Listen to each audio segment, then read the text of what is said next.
Ez da berdina sendatzea edo osatzea, ez da? Ze sendatzea, tratatzen zu dakazun sintoma bat, baina ez zoaz errora, ez? Orduan, pixkat, esplikatu zure hitzekin, ze diferentzia hango litzateke sendatu eta osatu?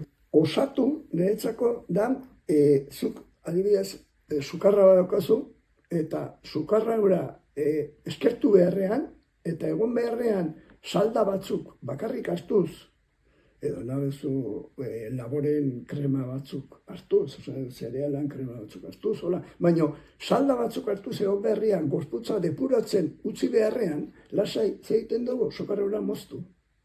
Denetako da pastilla. Baina horrek moztu egiten dudun, horrek momentuan osatzen zaitu, baina hori ez da sendatzea. Sendatzea da, bizi garela, akaso bate hongo da, baina 100 bizia denak proinflamatorio, erdaz esaten den egoera batean, traia kronikoa.